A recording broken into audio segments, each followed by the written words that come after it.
mujeres por el hecho de mujeres. No dejo de mencionar, ¿no?, que así como muchas mujeres pueden presentar malestar y displacer en su feminidad, algunos hombres, aunque de manera diferenciada, también... Ay, perdón, me está mandando un mensaje aquí de entendido. Ya, perdón, estaba mandando un mensaje de la grabadora. Bueno, que algunos hombres también pueden llegar a manifestar angustia y sufrimiento procedentes de su masculinidad, sobre todo para acceder a los valores, ¿no?, en su función social, ¿no?, en cuanto a alcanzar estos valores, ¿no?, que se piden para la masculinidad. Incluso, bueno, Silvia Bleismar dice, ¿no?, se puede llegar a ser una mejor o peor mujer, pero no se deja de ser mujer, mientras que el hombre puede llegar a dejar de ser hombre bajo ciertas circunstancias. Y sí, la distinta posición psíquica del hombre y de la mujer en torno a la diferencia de los sexos, lo mismo que las desigualdades entre los géneros, afectan a ambos. Aún así, sin querer minimizar la problemática masculina, podemos coincidir que tanto en el ámbito psíquico como en el ámbito cultural las mujeres se encuentran en mayor desventaja. La feminidad, tal cual está instituida en el psiquismo, ¿no?, y en el imaginario cultural, conlleva a que muchas mujeres, ¿no?, a lo largo de diversas épocas históricas hayan presentado algún tipo de malestar y displacer en el terreno sexual, político, familiar, etcétera, ¿no? De ahí que Freud llegó a la conclusión de que el desarrollo de la niña hacia la mujer es más difícil y complicado que el varón, ¿no? Para algunos autores que se apegan a la teoría freudiana, la problemática femenina tiene mayormente su origen en la herida psíquica del complejo de castración. En cambio, para otros sostienen que el problema deviene principalmente de factores culturales que inciden negativamente en la subjetividad femenina. En mi opinión, las dificultades no devienen ni de lo uno ni de lo otro en solitario, sino más bien de ambos. Por un lado es indiscutible, ¿no?, que el discurso cultural que se transmite sobre lo que significa y debe ser una mujer repercute desfavorablemente en la estructuración, ¿no?, y en la subjetivación femenina, ¿no? La niña irremediablemente debe de sortear el impacto de una feminidad devaluada, ¿no?, explicada por la cultura, pero por otro lado, coincidiendo con Marta Lamas, ¿no?, no debemos caer en la confusión de conceptualizar la diferencia sexual solo como una de tantas diferencias sociales, sin considerar lo escindido del sujeto, ¿no? Sabemos que el complejo de castración condiciona la estructuración de la identidad psíquica que nos constituye a mujeres y hombres, ¿no?, como sujetos, y por tanto la construcción de la feminidad se articulan la subjetividad y la cultura, siendo que la diferencia sexual va a ser fundante como estructurante psíquico. Para Freud, ¿no?, bueno, el psicoanálisis no pretende describir qué es la mujer, ¿no? Menciona que eso sería una tarea casi imposible, ¿no?, sino indagar cómo deviene a partir del desarrollo de una niña, ¿no?, con una disposición bisexual. Primero, los dos sexos parecen recorrer el mismo camino, ¿no?, en la fase oral y anal, y con el ingreso a la fase fálica, la niñita al inicio se comporta como un pequeño varón, ¿no?, se procura sensaciones placenteras igual que el niño, pero con la vuelta a la feminidad, ¿no?, clítoris tiene que ceder en todo o en parte, ¿no?, su valor y sensibilidad a la vagina, ¿no? Y este cambio de zona erógena, más lo mismo que el cambio de objeto de amor, son dos tareas adicionales que la niña tiene que realizar, ¿no?, para que devenga la feminidad, ¿no?, cosa que no ocurre en el varón. Estas tareas son parte de las vicisitudes de la castración, son consecuencias de la diferencia anatómica de los sexos, ¿no?, siendo que el descubrimiento de la falta del pene, ¿no?, conlleva que la niña le sobrevenga la envidia del pene. Ella, al intentar resarcirse, se extraña de la madre, ¿no?, entra al Edipo, y este Edipo es abandonado poco a poco. Sin embargo, ambos deseos, el de poseer un pene y el de recibir un hijo del padre, ¿no?, lo que se juega en el Edipo, permanecen en el inconsciente con una fuerte investidura, lo que hace a la mujer proclive a la manifestación de síntomas y dificultades en su ser femenino. Freud nos dice que cuando la niña reconoce el hecho de su castración y como consecuencia la supuesta superioridad del varón, ¿no?, y la propia inferioridad de la niña, van a derivar tres orientaciones de desarrollo, que una es la inhibición sexual, otra es la inhibición sexual o la neurosis, otro el complejo de masculinidad y otro la feminidad normal, ¿no? Entonces, bajo la mirada de Freud, la niña pasa del amor de la madre al amor del padre, pasa de la actividad a la pasividad, porque debe hacerlo, solo así deviene la feminidad.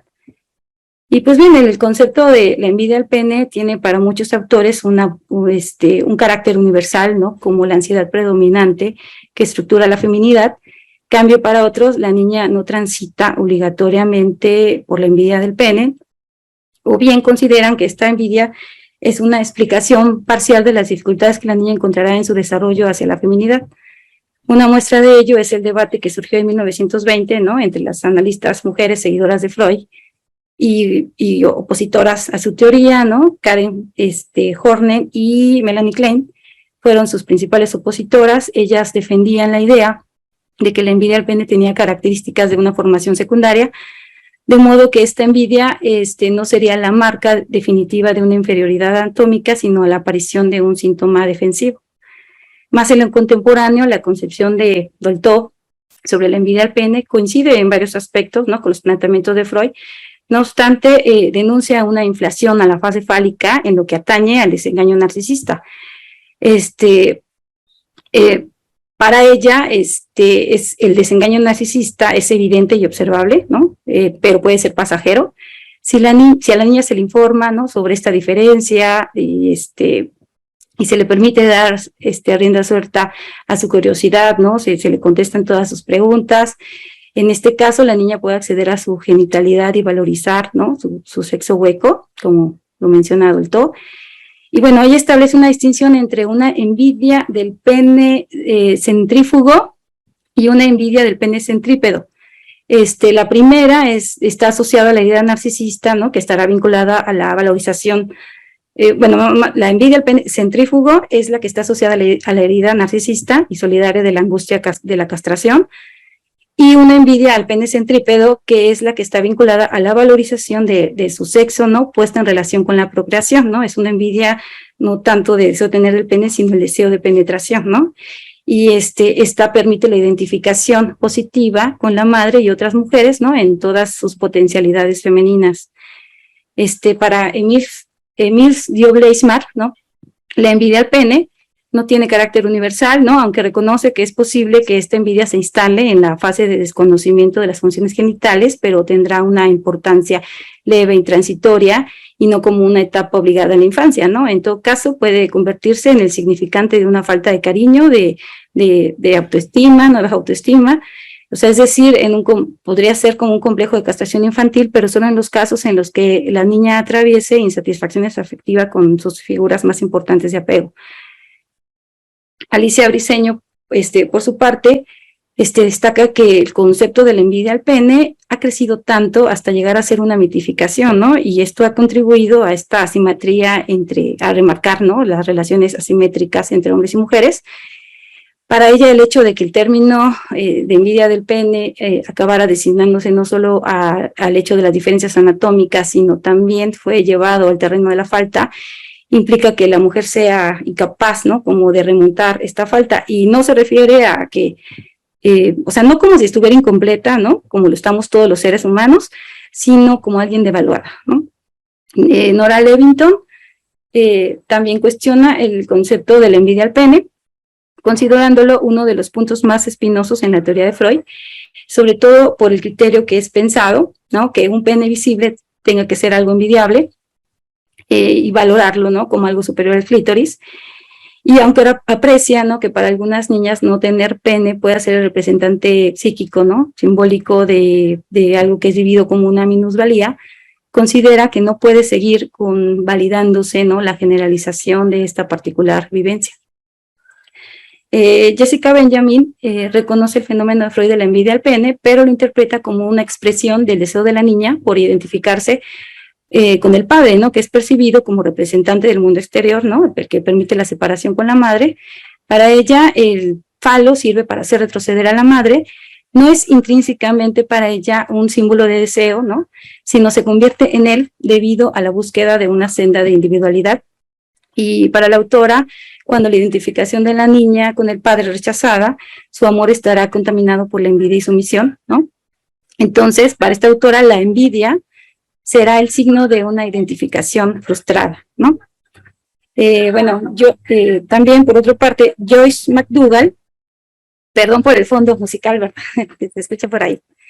Joyce McDougall señala que la envidia al pene es una explicación parcial, ¿no?, de las dificultades que la niña tendrá en su trayectoria hacia la maternidad, y que la envidia al pene no es específicamente de los valores de las mujeres, ¿no? También los varones la sienten, ¿no? Específicamente porque ven el padre, bueno, más bien ven el pene del padre más grande que el del niño, y surge también una envidia, ¿no? Y que además, ¿no?,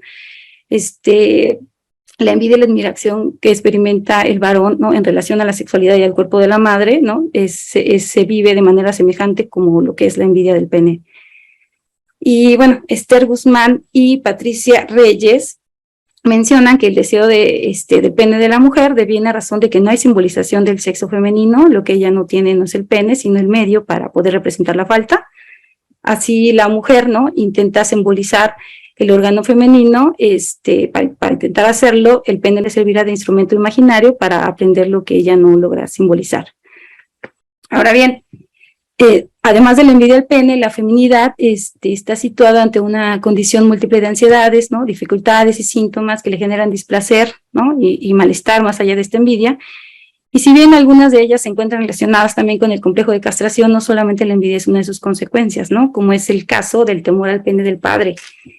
Varios autores, ¿no?, por mencionar algunos, que son varios los que mencionan este temor al pene, entre ellos Dio Bleismar, ¿no?, lo mismo que Nora Levington, explica que esta es una fuente de ansiedad específicamente femenina y tiene que ver con el posible daño a su vagina, dada la diferencia de tamaño entre los genitales del padre, ¿no?, y los de la niña. La representación de algo que penetra el cuerpo de la niña, como es el pene del adulto, es de horror, de shock, ¿no?, de un posible daño potencial. Incluso Green no habla solamente de este temor a la penetración, sino también agrega el miedo a castrar al pene, ¿no?, o sea, a dañarlo, algo que también encontramos en la propuesta teórica de Melanie Klein, ¿no?, el miedo a hacerle daño al pene. Para adulto, la angustia que prevalece como más significativa en la mujer va a ser la angustia de violación, ¿no?, una angustia resultante de los fantasmas edípicos. Para ella, la angustia de la niña no deviene de la falta del pene, ¿no?, como angustia principal, sino una angustia de violación que surge hacia todos los penes a los que les pueda conceder este valor, ¿no? Y es el desarrollo de la niña lo mismo, ¿no?, que la angustia de castración es para el varón. La angustia de violación puede articularse con el saber inconsciente que toda niña tiene en torno a la representación de las relaciones sexuales de sus padres, por lo que si una niña asiste precozmente a coitos entre adultos, ¿no?, ella puede otorgarle al padre una función saciante violadora, ¿no?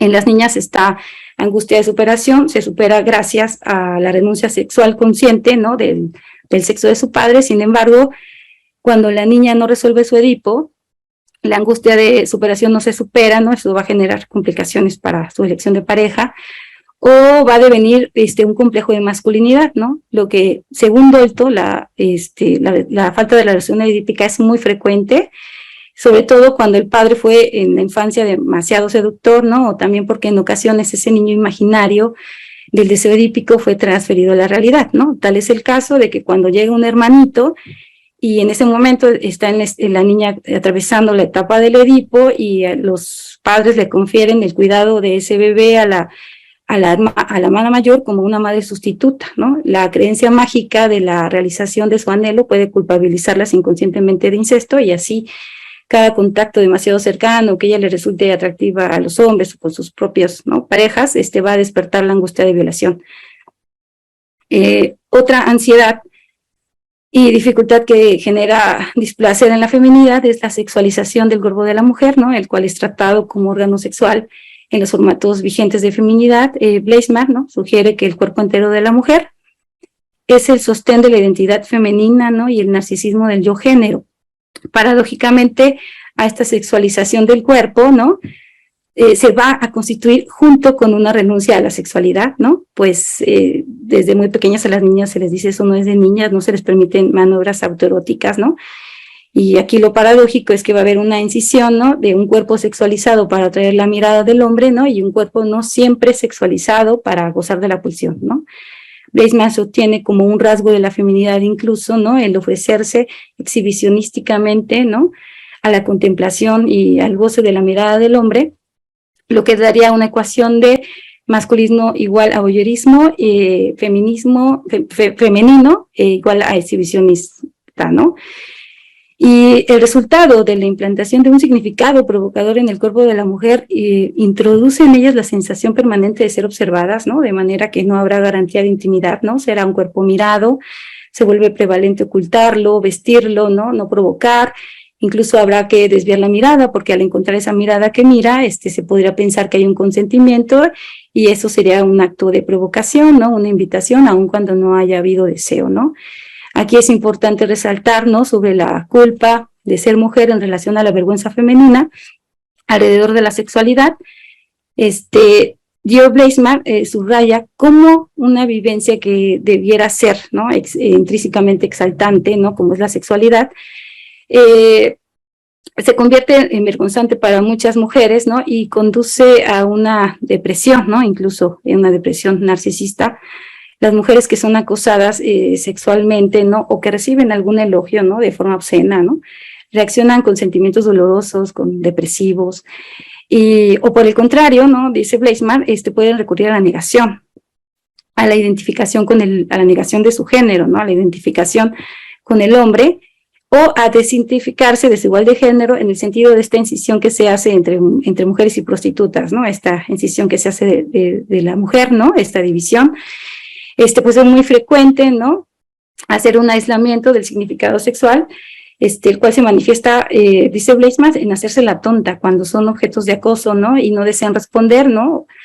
Lo que implica, ¿no? Como les mencionaba, una división del género femenino por su relación con las prácticas sexuales, ¿no? O sea, las mujeres honestas que no quieren saber y las de la otra clase, ¿no? Se trata de una represión de la sexualidad, ¿no? De un silencio de sus manifestaciones, de un no saber de la conciencia, de la sensorialidad del cuerpo. En otras palabras, algunas mujeres se excitan y no se enteran, ¿no? Por esta incisión de la que habla Bleismar, ¿no? McDougall, por su parte, describe otra complicación que la niña atraviesa en su desarrollo, que es lo difícil que resulta la superación del vínculo homoerótico, ¿no? Con la madre, ¿no? Sabemos lo difícil que es este proceso de separación. McDougall considera que los vínculos homosexuales no son evacuados, ¿no? Por la envidia del pene, ¿no? Como para la autora, siempre van a estar emergiendo síntomas o inhibiciones en la mujer ante tales investiduras homosexuales, ¿no? Como es el caso de eternas escenas, conyugales, ¿no? Problemas sexuales, conflictos con los hijos, con los colegas, con los amigos, ¿no? Bloqueos intelectuales, artísticos, ¿no? Para McDougall, tras dichos síntomas e inhibiciones, se puede revelar, ¿no? En la intimidad del diván una contracara homosexual.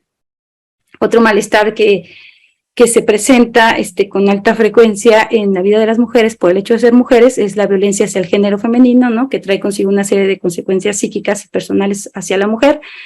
Sabemos, ¿no? Del mito personal inconsciente de todo niño en relación a la escena primaria, ¿no? Que gira alrededor de una escena en la que se le violenta a la madre, ¿no? Una mujer. En ese sentido, Bleismar reflexiona sobre la posición de la niña, ¿no? Situada en su papel de mujer, ¿no? Si quiere ser amada por el padre, la condición es padecer el coito violento, ¿no? Como ocurre en el fantasma originario, ¿no? Y hacer esto así, el fantasma masoquista es la forma habitual, dice Bleismar, ¿no? En la que se sexualiza la feminidad, ¿no? Bleismar por eso plantea la hipótesis de que la niña, para dominar esa angustia persecutoria que le provoca la violencia, recurre, ¿no? Al romanticismo, ¿no? A la idealización del amor, ¿no? Para encubrir esta violencia. Pues la niña tendrá que metabolizar, ¿no? El temor a la sexualidad ante un pene persecutorio, una violencia en que el coito que fantasea, ¿no? Una violencia que fantasea en esta escena primaria, o incluso que percibe de la relación entre el hombre y la mujer, ¿no? Porque la violencia que existe entre el hombre y la mujer no es solo un fantasma de una teoría infantil, ¿no?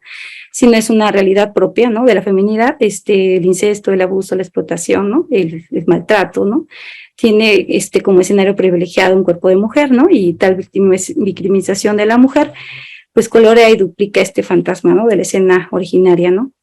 Entonces, bueno, en algunos casos puede haber alguna articulación entre la violencia y la sexualidad, y muchas mujeres, para no ser objeto de violencia sexual, ¿no?, cuando lo tienen así configurada esta articulación, pues suelen rechazar su feminidad o su sexualidad, ¿no? McDougall, en la misma línea, ¿no?, formula que las relaciones sexuales pueden convertirse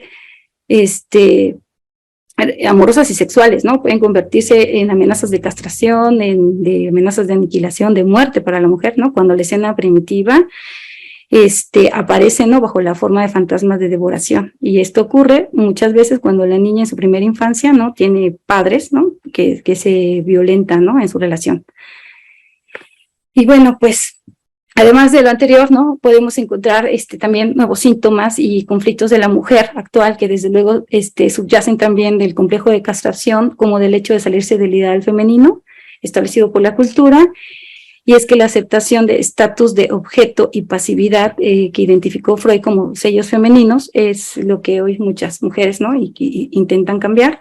Es indudable que bueno, más bien existe un nuevo tipo de mujer que suele adquirir nuevas formas de expresión, ¿no?, que antes eran reservadas solo para lo masculino, ahora ocupan lugares de poder social, económico, ¿no?, vive su sexualidad de forma más desinhibida, y que se terminan oponiendo, ¿no?, al prototipo femenino, ¿no?, tradicional. Y si bien estos cambios son favorables, ¿no?, si llegamos, la verdad, a observar modificaciones a nivel cultural y social, algunas mujeres, ¿no?, presentan algunas también displacer, ¿no?, que se traduce en nuevos síntomas, en malestares, sufrimientos, ¿no? Por ejemplo, ¿no?, María Dolores Navarro identifica que la mujer actual, en tanto quiere ser buena madre, buena esposa, buena profesional, estar al día, estar en forma, ¿no?, ser atractiva, corre el riesgo, ¿no?, de quedar borrada como sujeto ante la enorme exigencia y sobrecarga de actividades, de todo lo que conlleva todo esto. Y aparecen nuevas inhibiciones, ¿no? Se aplaza por todas las actividades el momento de tener un hijo, ¿no? Se aplaza el compromiso con una pareja, y así mujeres solteras a determinada edad, de repente quieren tener un hijo y se encuentran ante la disyuntiva, ¿no?, entre tener un hijo pronto o solas, ¿no?, o encontrar pronto una pareja, ¿no? Para Nora Levington, por ejemplo, el displacer que manifiestan algunas mujeres en la actualidad debe mayormente su génesis a la manera en cómo está estructurado el superyo, ¿no?, femenino.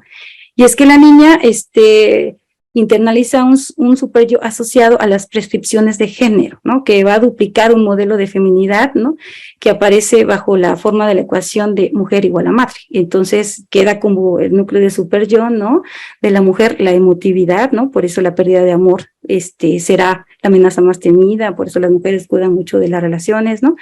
Entonces la mujer actual, ¿no?, que se desarrolla en sus potencialidades, comprometería la posibilidad de mantener una relación íntima, y este castigo de quedarse sola a algunas mujeres, ¿no?, le resulta inimaginario, ¿no?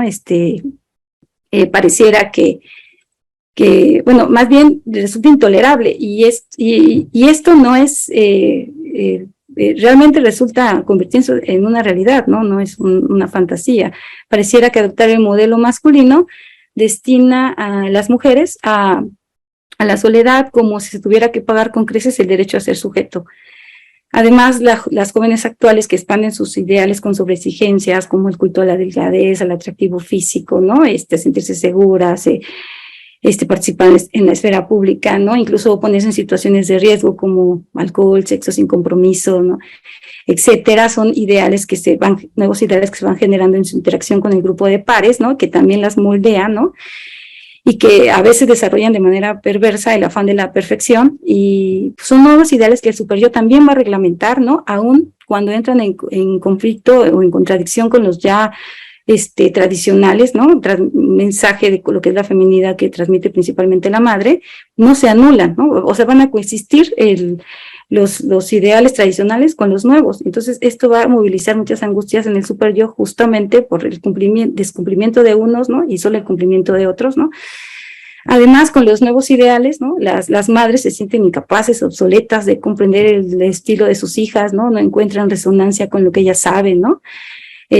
Como consecuencia, dice Nora Levington, ¿no?, las mujeres van a optar, ¿no?, van a renegar de sus madres, ¿no?, y van a realizar una especie de mini matricidio, como única salvación posible, para no repetir un modelo tradicional femenino, ¿no? Convencidas de que si se cambia el envase, ¿no? Se va a ir el contenido, pero para Laura Leviton no ocurre esto, porque ya está marcada su subjetividad, ¿no? Con estos mandatos superyoicos, la sociedad patriarcal está internalizada, entonces van a repetir el modelo femenino cayendo en variaciones actualizadas en relaciones de dependencia, ¿no? Con sus parejas.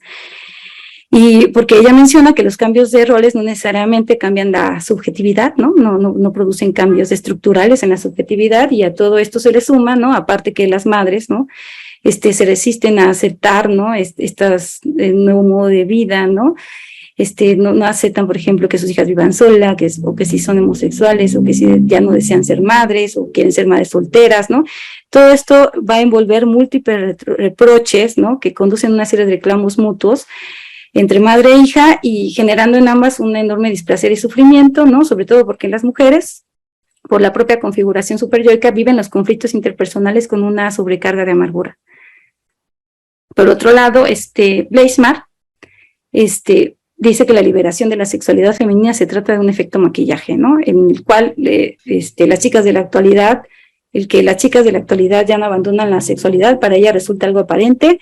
En realidad las niñas continúan masturbándose menos, ¿no? O incluso nada como antes, la represión en cierta medida continúa, y esto se debe a que la manifestación abierta de su deseo sexual, según Bleismar, todavía afecta a la identidad de la mujer, ¿no? Pues se le sanciona en el ser, ¿no? En su identidad, no en el hacer. La niña, se le sigue diciendo, eso no se hace, eso es feo, eso no es de niña, ¿no? De esta manera se va a afectar de forma nuclear su narcisismo, ¿no? Todo su ser, y por eso cuando las mujeres en la actualidad deciden conscientemente vivir su sexualidad de forma más desinhibida, es muy factible que, ¿no? En lo inconsciente se ve afectado su núcleo de narcisismo, ¿no? Otro inconveniente también que se le puede presentar a las mujeres cuando deciden expresar abiertamente su deseo sexual es lo que plantea Adulto como el desfase amoroso entre un hombre y una mujer, ¿no? El deseo femenino de ser tomada, penetrada, para la realización de un orgasmo completo puede ser inimaginable para el hombre. La entrega puede ser interpretada incluso, ¿no? Dice Adulto, como algo masoquista. En estos casos el hombre puede retroceder, pareciera que ante el deseo que ella le hace presente, el hombre reacciona como un niño pequeño ante el sexo desnudo de su madre, ¿no? Resulta paradójico que ahora que la mujer ya no huye ante el coito como tradicionalmente lo solía hacer, ahora es el turno de huir del hombre, ¿no? Ante ese deseo, ¿no? De esa mujer. Y bueno, al respecto, Bleismar, ¿no? Coincide que para la mujer deviene un conflicto, justamente si trata de ser sujeto deseante, pues al manifestar su deseo y ponerlo en acto, es decir, hacer el pasaje de ser objeto de mirada a ser sujeto de deseo, y con ello satisfacer la pulsión, se encontrará todavía aún, ¿no? Con cierta condena social, ¿no? El peligro real de la pérdida de objeto, como habíamos mencionado, y ya que ni las mujeres ni los hombres, o bueno, no todos, ¿no? En nuestra cultura, legitiman, ¿no? Aún esta posición como algo femenino. Bleismar también habla de la angustia de persecución que pueden vivir muchas mujeres en la actualidad cuando ocupan un lugar social que se considera del hombre, ¿no? Porque se interpreta como si fuera una invasión que castra al hombre, o bien se identifica, o bien que se está identificando con el hombre y que está abandonando la feminidad, ¿no? Pareciera que si una mujer no es ama de casa, no es dependiente, no es emocional, ¿no? No está atrapada en un narcisismo devaluado, no es femenina, ¿no? Entonces, pues la mujer tendrá como efecto sentimientos de culpa, dudas sobre su condición femenina, ¿no? Podrá provocar angustia o persecución, pues se vive como una usurpación al lugar del hombre, ¿no? Leticia Villalobos repara en la descripción de un nuevo tipo de depresión femenina en la actualidad, ¿no? Enuncia que años atrás el tipo de depresión de las mujeres se caracterizaba por sentimiento de indefensión, de debilidad. Sus mayores temores eran ser abandonadas, desprotegidas, ¿no? Derivado a que su principal anhelo, ¿no? Era ser amadas, ¿no? Y pues eran mujeres de vínculos tradicionales, donde su único modo de ser para las mujeres era ocupar un lugar de ser deseadas, no de ser deseantes, ¿no? Ahora que las mujeres viven bajo condiciones más igualitarias, no son presionistas, ¿no? Y madres al mismo tiempo, ¿no? Tienen relaciones más igualitarias, la depresión femenina va a ser por un sentimiento de falta de méritos, de fracaso, ¿no? De inferioridad, o sea, son mujeres muy autocríticas, perfeccionistas, ¿no? Competitivas, donde muchas veces se puede encontrar en el discurso de estas mujeres, o soy eso o no soy nada, ¿no? Entonces, la hipótesis de Villalobos para dar cuenta de esta depresión es que se rompe la lógica falocentrista, ¿no? Que definía y acotaba a la mujer, ¿no? Para ellas, estas mujeres, si están fuera del falo, ya lo que la mujer no tiene referentes, ¿no? Y entonces cae en estado melancólico.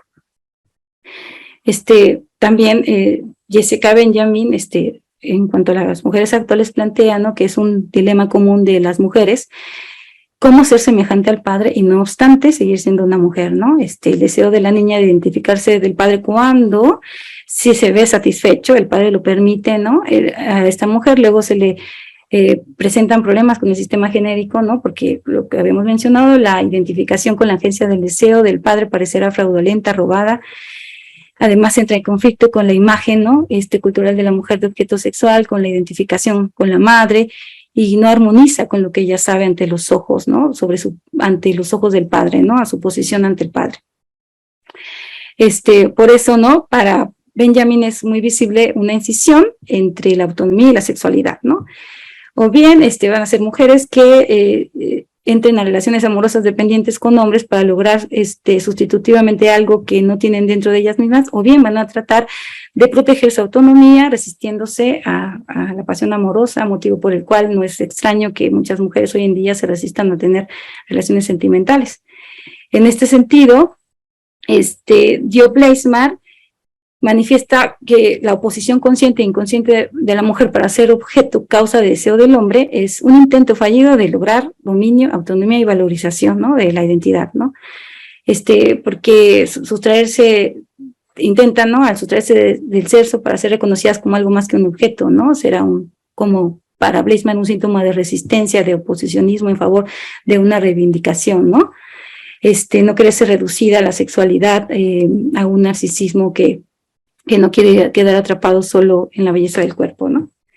Bueno, finalmente haremos referencia a Gabriela Malaguera, quien nos explica que las mujeres de hoy reivindican y apuestan de forma histérica una protesta contra la cultura patriarcal, no porque necesariamente sean histéricas, ¿no? Sino porque perciben que la socialización las convierte en subordinadas del deseo masculino, ¿no? Y con ello ocupar solo el lugar de ser deseadas, pero nunca el de deseantes.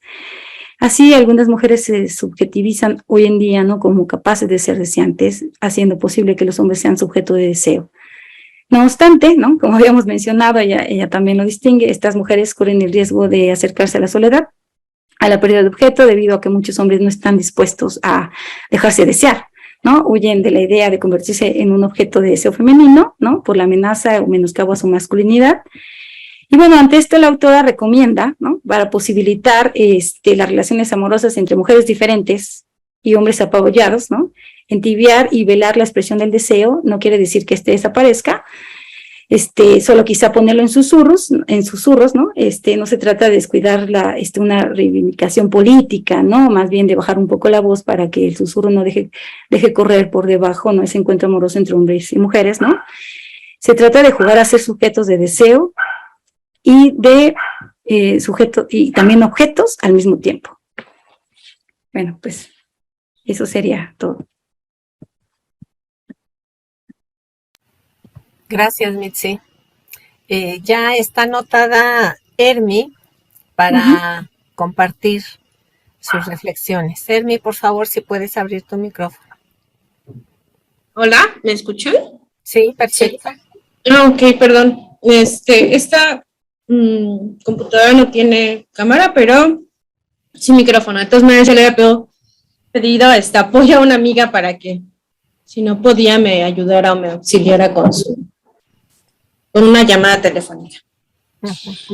Bien, pues iba tejiendo como algunas ideas, a ver qué sale, porque aparte soy un poco dispersa, pero me siento como un poco preocupada en el sentido de que me parece que desde el psicoanálisis o la manera en la que de mi formación psicoanalítica, las líneas han sido de libertad, han sido de mover estructuras, de mover teorías, de mover lo esquematizado, justo para que no se esclavicen las historias, los mandatos, o se lleguen a silenciar a través de lo que ya está impuesto. Por eso es de que, yo creo que es súper importante la perspectiva de género en el espacio psicoanalítico. Yo no las veo separadas, al contrario, creo que son caminos y son senderos que permiten justo ir cuestionando y poniendo en movimiento muchos temas que a veces desde la bibliografía ya queda como acotado en que, si se responde a esto, la consecuencia va a ser esta otra. Como feminista y psicoanalista, sí me preocupa un poco que a veces desde la teoría ya haya una respuesta de la manera en la que nosotras vivimos nuestra sexualidad, respondemos ante la violencia o la violencia sexual comunitaria, y cuando creo que desde otra perspectiva también se puede sentir y pensar que lo que estamos haciendo eso son otras maneras de alzar la voz y de hablar más allá de lo que de ese tipo de esquematizaciones. Sí creo que se están haciendo cuerpos en colectivo para nombrar algo que ya va más allá de la teoría, que va más allá de que si respondemos a ciertas violencias o acosos en la calle como respuesta a cómo se vivió nuestro complejo edípico. Entonces, va por allí un poco mi participación y lo importante que creo que implique esta cuestión de poder tener otras perspectivas, y justo es eso, la palabra perspectiva, porque nos coloca desde diferentes enfoques y no solamente se acota a uno solo, escuchar otras maneras. Y claro, lo escuché que Mitzi se apoya de diferentes teorías, y qué enriquecedor es esta conferencia que se está dando. Pero me parece que el pensar que hay movimiento, que hay otras formas en donde queda más allá de lo teórico, y escuchar qué está pasando ahora o qué pasó incluso en otros tiempos, es necesario. Por ahora, creo que ya, y digo por ahora porque tal vez esté pasando como algún punto más se quiera mencionar. Gracias. Gracias, Hermí. Muchas gracias por tu participación. Sí, justamente es muy valioso lo que tú dices, ¿no? Y lo mencionaba un poquito al principio, o sea, se trata de una cuestión donde se ponen en juego ambas cosas, ¿no? Esta cuestión que tiene que ver la diferencia de los sexos, ¿no? Como estructurante psíquico, y por otro lado también esto cultural, ¿no? Que no, vamos, la diferencia de los sexos no se marca en una relación en cuanto a que uno sea más superior que otro, ni que justamente esto incida la violencia, ¿no? Pero son cosas, ¿no? Por ejemplo, Frida Sal especula, ¿no? Que mientras no exista otra manera de organizar el desenfavor en la prohibición del incesto, ¿no? La desigualdad de los sexos seguirá existiendo, ¿no? Aunque esto no tiene nada que ver con que un sexo sea superior a otro, pero también, ¿no? Como lo mencionaba Bleisman, habla de una implantación, ¿no? Algo cultural, ¿no? Algo que se implanta en la subjetividad de las mujeres, que no necesariamente es cierto. De hecho, ella no habla de las consecuencias, porque Freud habla de las consecuencias psíquicas de la diferencia de los sexos, ¿no? O sea, que el cuerpo, ¿no? Genera consecuencias psíquicas, ¿no? Y Bleisman hace al contrario, ¿no? Que el cuerpo, ¿no? Las implantaciones que hay en el cuerpo es lo que va a generar consecuencias psíquicas, ¿no? Que va a estar atravesando por todo lo simbólico. Entonces, definitivamente sí, ¿no? Son las dos cosas. Hay una realidad más allá de la teoría, desde luego, ¿no? Coincido ampliamente contigo, ¿no? Pero también sabemos que el falo en el inconsciente es el único instrumento de separación, ¿no? Por eso es inevitable que la mujer ambicione ese emblema, ¿no? De poder y deseo, pero no es tanto que sea en sí un deseo intrínsecamente, ¿no? Sino es una representación, y que es necesario para rechazar a la madre en favor del padre, ¿no? Entonces, justamente por eso la diferencia, mientras no haya un cambio, ¿no? Como lo menciona Frida Sal, ¿no? Tendría que desaparecer el orden cultural existente, ¿no?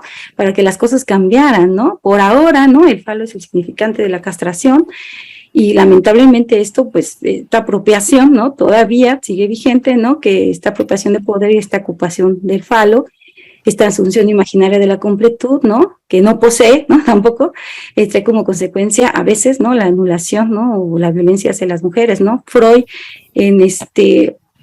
ay, se me fue, en Análisis Terminable e Interminable, ¿no? Mencionaba claramente que lo que más encontraba, ¿no? Dentro de sus análisis era desautorización a la feminidad, tanto en la vida anímica de las mujeres como tanto en la vida anímica de los hombres, ¿no? En ambos. Entonces, realmente tiene que ver con esta cuestión teórica, como bien dices, pero más allá, por supuesto, ¿no? De hecho, eso es uno de los objetivos de esta investigación, que no sea un displacer en las miradas más allá de la envidia del pene, ¿no? O sea, más allá de las virtudes de la castración, porque también hay otras cosas, ¿no? Y que justamente, mira, la verdad es que ya las cosas son muy distintas, o sea, esto que yo estoy diciendo son pacientes que llegan a la clínica que tienen esos problemas, ¿no? Que sí realmente llegan a presentar esos síntomas, pero no todas las mujeres, no a todas las mujeres les pasa, a todas las mujeres están con un nuevo de vida bien, ¿no? Y muy cómodas, no a todas les pasa. Eso es, pero son cosas que sí se llegan a manifestar en la clínica, ¿no? Justamente por esta contradicción, ¿no? Que hay en esta configuración superyoica. Yo, la verdad, me alineo mucho a esa teoría, ¿no? De que por lo mucho que se hayan reglamentado nuevos ideales, todavía coexisten, ¿no? Esto que se ha estado transmitiendo de generación en generación, ¿no? Que se va duplicando y duplicando, todavía coexiste, a lo mejor no en muchas mujeres de manera consciente, pero sí inconscientemente. Entonces, justamente por eso sigue apareciendo en la clínica y de ahí mi interés como de averiguar, ¿no? Cómo se relaciona porque muchas mujeres no se sienten bien siendo mujeres, es una realidad, pero no, obviamente no le pasa a todas, ¿no? Solamente a algunas, y tiene que ver mucho, yo presenté una parte de investigación, pero también trabajé mucho el cómo podría evitarse esto, y es justamente, pues sí, ¿no? Sensibilizando para empezar a ver cambios, ¿no? En estos esquemas, ¿no? Culturales, pero la verdad se empieza desde la familia. Si la mamá valoriza la feminidad de la niña, no pasa esto, ¿no? O sea, es decir, si el papá valoriza a la madre, o sea, si es un papá que le da un valor a la madre y a la hija, eso no va a pasar, ¿no? Para nada, o sea, va a querer llegar un tico o a querer someter a una mujer y nunca va a poder, porque su posición va a ser distinta, no iba a manifestar esta serie de síntomas, tiene que ver, ¿no? Desde la función parental, ¿no? Cómo está haciendo ese acogimiento de la madre, ¿no? Cuando llega a su hija y desde que llega y se pone feliz de que fue niña, ¿no? Porque a veces llega y queda niño, ¿no? Entonces, desde que llega, esa acogida, desde que llega y si fue niña, ¿no? Y desde ahí, ¿no? Es que no le prohíba, ¿no? Estas maneras autoeróticas, porque a las niñas no se les deja tocarse, ¿no? Desde que cuando descubre la diferencia de los sexos, se platica, se dialoga, dice Dalton, ¿no? Se le da rienda a su curiosidad. Si no hay una relación de violencia entre la pareja, esto es muy importante. Si todo el tiempo estoy viendo que papá le está pegando a mamá, ¿no? Pues desde ahí el fantasma que yo voy a tener, con lo que voy a sexualizar la parte de la feminidad, va a estar articulado con la violencia, ¿no? Si de por sí en la escena primaria, ¿no? Se encuentra esta escena, ¿no? Donde se le pega a la mujer. Entonces tiene que ver desde una buena función del padre que separe. También es muy difícil la separación con la madre, ¿no? O sea, las madres perciben a sus hijas como iguales por ser del mismo género y generalmente es muy complicado esta separación, hay un estrago, ¿no? En la separación con la madre. Entonces, todo eso se va a jugar en la feminidad, ¿no? En la feminidad está en juego la separación con la madre, la identificación con la madre, este agente libidinizador que es el padre, ¿no? Que va a despertar la heterosexualidad, ¿no? De su hija, y esta seducción que tiene que hacer el padre con la niña tiene que ser en justa medida, porque cuando no es así, pues va a estar un Edipo no resuelto, y ese Edipo no resuelto va a traer complicaciones en su feminidad, ¿no? En cómo se va a vincular con la masculinidad, ¿no? También. Ay, pero por ahí levantaron una mano. Antes hay una aportación, una pregunta sí. de Aurora, que dice que hay un choque generacional con las chicas que no quieren tener hijos y recurren muy frecuentemente a la interrupción legal del embarazo y son señaladas por los padres, pero su deseo no está puesto en ser madre, su deseo es no sufrir ser madre soltera. Si conoces tú algún autor o autores que puedan explicar esta nueva feminidad. Bueno, mira, te digo, yo estuve trabajando los textos de Bleismar, ¿no? De Dolto. Si quieren después les paso la bibliografía, pero y algunos artículos que hablaban al respecto, pero muchas veces conscientemente desean algo, pero inconscientemente pasa otra cosa. Porque aquí, bueno, al menos, ¿no? Yo lo he visto en la práctica clínica, mujeres que a una edad más temprana tuvieron un aborto, ¿no? Y después, ¿no? Ya cuando tienen una edad, no sé, cerca de los 40 años y intentan embarazarse y no pueden, o sea, tienen un choque terrible, ¿no? De una culpa, aparentemente estaban convencidas, ¿no? Totalmente convencidas. Y tú dices, hablas de un choque entre la generación, por supuesto, ¿no? Los padres no quieren y ellas sí quieren no ser madres, pero a veces este deseo habrá que ver si pasa, ¿no? Por estos dos registros, ¿no? Por el inconsciente y por el consciente, porque muchas veces tiene que ver con cómo está estructurado el superyo. Yo coincido mucho con la hipótesis de Nora Levington del superyo femenino. Ella tiene un libro sobre el superyo femenino que dice que se va organizando desde predípicamente, ¿no? Este superyo, y que va en conjunto, o sea, se organiza en conjunto con los mandatos de género, porque hay una feminidad primaria. O sea, antes de la diferencia de los sexos, también Bleismar lo menciona, hay una feminidad primaria donde todavía no está la diferencia de los sexos, sino es esa niña que juega con las muñecas, ¿no? Que se identifica con ser madre, antes incluso de conocer la diferencia de los sexos, ¿no? Entonces, desde luego que va a haber algo que se sigue transmitiendo todavía, ¿no? Que entra en conflicto con los nuevos ideales que también se reglamentan. O sea, ahora una mujer que solo es ama de casa se siente mal, ¿no? O sea, una mujer que solo es ama de casa, aunque quiere estar con sus hijos, porque a veces sale del trabajo y se queda con sus hijos, se siente mal porque no está siendo profesionista, ¿no? Hay nuevos ideales que se reglamentan en el superyo, ya no es igual que antes, se siente mal, ¿no? El asunto es que si se va y deja al hijo, también se siente mal porque dejó al hijo, ¿no? Entonces, o como dices tú, ya no quieren ser madres, ¿no? Juliette Michel, por ejemplo, decía que una manera concuerda mucho con las ideas de Freud también, pero ella decía que una manera y coincide en que no hay solamente por ahora está el falo, ¿no? Como significante de la falta y no hay maneras de obtener uno, salvo, ¿no? Maneras exitosas de tener uno, ¿no? Estos éxitos, ¿no? Que luego a veces las mujeres son como sus productos, serían como sus hijos, ¿no? Sus éxitos profesionales, ¿no? Hay un desplazamiento en relación a eso, ¿no? Pero bueno, yo siento que en la clínica siempre lo que se pone en escena es esta parte de que hay un deseo consciente de algo, pero inconscientemente hay otra cosa, ¿no? Hermi, por favor.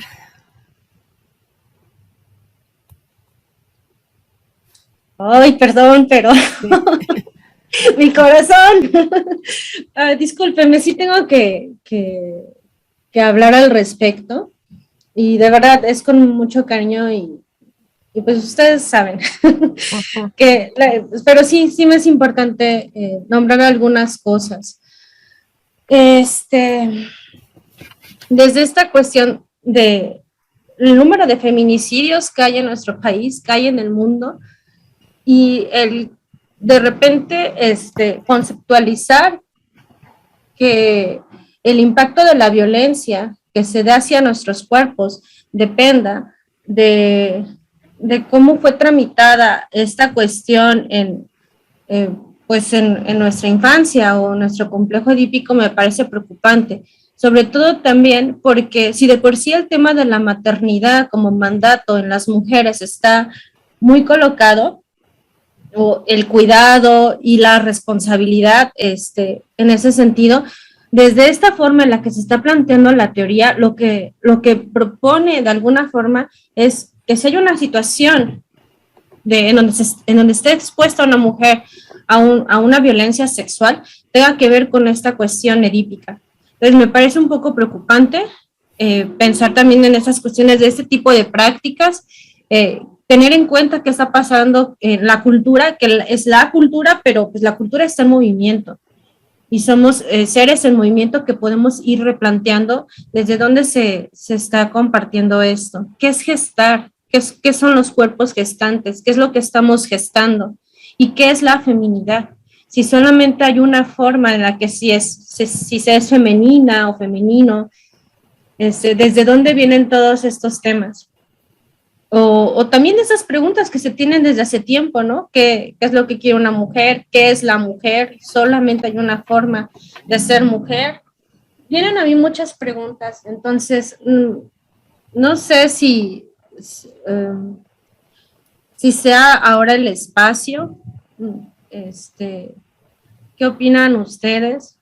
Tengo aquí como algunas ideas. Es que sí sé que, bueno, desde las formas en las que se puede leer a Freud son distintas y están sujetas a la biografía de cada lector o lectora, ¿no? Pero cuando se cuestionan estos temas, creo que hay que tener la sensibilidad para cuidar de que no vaya a ser una revictimización este tipo de temas. Habrá una sola cosa que quiera una mujer, una sola respuesta, una medida, una solución. ¿A qué responde? Entonces no creo que se trate así como a lo mejor de que ahorita generemos las respuestas, pero sí poder pensar en otras preguntas, en otras propuestas. Pues sí, las teorías dan parámetro de verdad, pero también las verdades son instantáneas. Entonces, creo que parte del feminismo y el psicoanálisis nace con todo aquello que reniega la cultura o que cuestiona esos mandatos, esos silencios, esos abusos. Entonces, hay transiciones y por ello creo que hay diferentes formas de que nos podamos ir cuestionando todas estas teorías.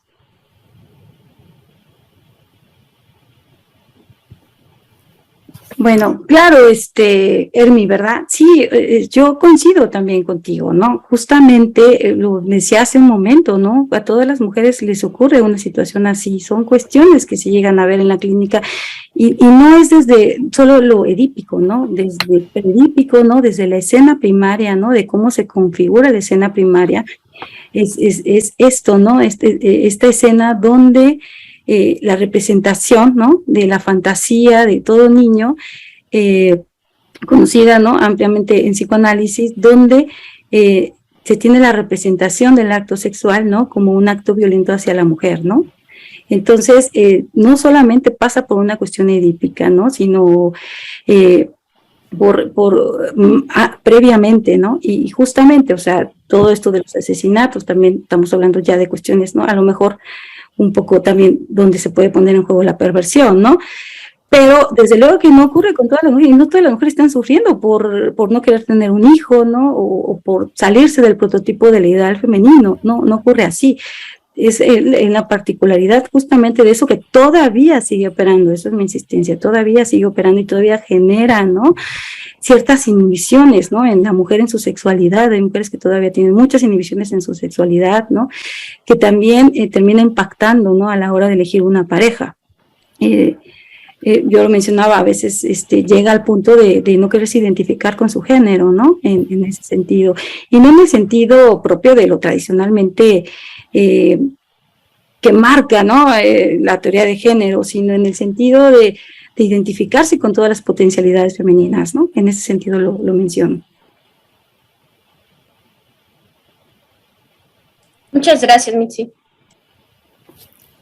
También estaba pensando que nos podríamos preguntar no solo por cómo impacta la violencia hacia lo femenino, ¿no? Hacia el cuerpo de la mujer, sino ahorita la violencia que estamos viviendo, pues todos, ¿no? Todos los seres humanos, no solo a nivel de nuestro país, sino incluso internacionalmente, ¿no? Decíamos el otra vez, esta amenaza de guerra nuclear que se está dando, ¿no? Con las amenazas de Putin, cómo está impactando también en nuestra subjetividad y en nuestra manera de ver el mundo y en la depresión que mencionabas por ahí, Mitzi, en algún momento. ¿Van a hablar Olga o Betsabe? Betsabe. Hola, ¿qué tal? Pues muchas gracias, Mitzi, por tu exposición. Creo que pues haces un recorrido muy interesante, ¿no?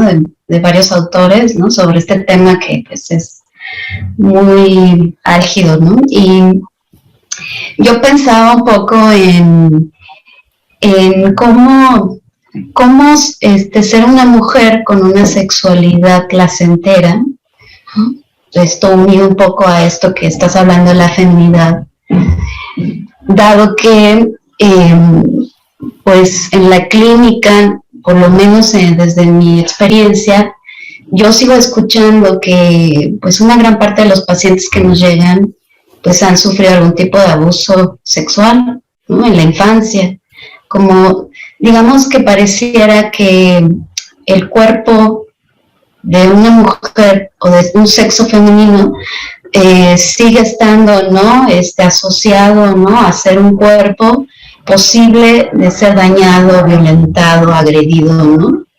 Y entonces más adelante, cuando estas niñas se convierten en adultas, pues desde ahí, ¿no? Hay una marca, ¿no? De violencia importante que está unida a la sexualidad, y ciertamente pues pareciera que hay una depresión desde entonces, o por lo menos hay algo ahí silenciado, a veces inclusive es un pacto transgeneracional, ¿no? Que pareciera que son llevadas, ¿no? a ponerse en esas condiciones, ¿no? De ser violentadas toda la vida, ¿no? Y eso, pues bueno, genera precisamente una posición además de que puede estar también, ¿no?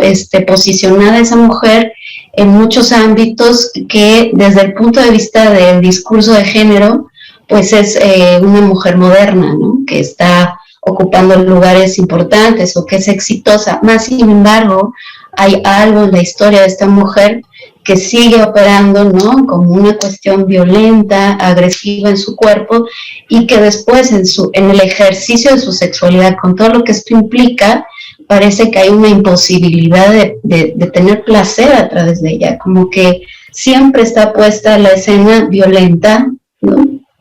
En ese sentido. Entonces, yo siento que eso, por lo menos en esta cultura, sigue operando de formas muy, muy, muy potentes, ¿no? Y pues ahí tenemos un gran trabajo todavía que hacer, porque pues pareciera que entonces ya ni siquiera podemos hablar de una identificación, ¿no? En este sentido que hablabas, ¿no? Identificarse con el padre para poder, como que quedan atrapadas, ¿no? En ese discurso, en ese pacto, inclusive materno, ¿no? Dado que está transmitido generacionalmente la idea de ser violadas, ¿no? O ser violentadas, ¿no? De esa manera en su cuerpo. Sí, muchísimas gracias, Chávez. Sí, y que justamente cuando un escenario familiar fue distinto, ocurre distinto. Hay mujeres que tienen su feminidad bastante valorizada, ¿no? Y no les ocurre eso, ¿no? Pero como ahorita comentaba la maestra Yolanda, ¿no? También el escenario de violencia, bueno, también para los hombres, ¿no? Los hombres también padecen, ¿no? Esta cuestión, son prisioneros de género y también lo padecen, ¿no? Por ejemplo, el dilema al que ellos se tienen que resolver para acceder a una identificación, ¿no? Masculina, que incluye la paradoja de ser como el padre, ¿no? En cuanto a objeto sexuado, y al mismo tiempo no ser como el padre en cuanto a poseedor de la madre, ¿no? Ya que para ser hombre el niño se ve confrontado, ¿no? A introducir, ¿no? El objeto, ¿no? De incorporar ese símbolo, ¿no? De poder, ¿no? Y al mismo tiempo rezarse a sí mismo al deseo homosexual, ¿no? Que la introyección identificatoria reactiva, ¿no? Y también tiene que lidiar con la amenaza frecuente y latente, ¿no? De caer en el riesgo de una pasivización, ¿no? O sea, el hombre también, ¿no? Y justamente ahora con las mujeres deseantes, la verdad es que sí, hay muchos hombres que huyen, o sea, eso es una realidad, ¿no? Es una realidad. Hay hombres que les cuesta trabajo estar mucho con no mucho, sino no pueden algunos, ¿no? Estar con una mujer deseante, ¿no? Con una mujer exitosa, con una mujer profesional, rehuyen todavía aún, ¿no? Entonces, pues también ellos tienen complicaciones, ¿no? Para acceder a los valores de la feminidad.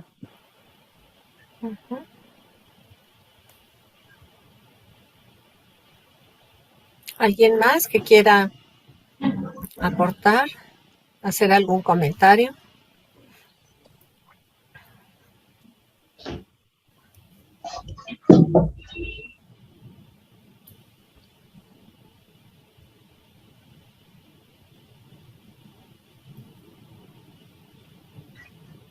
Anímense.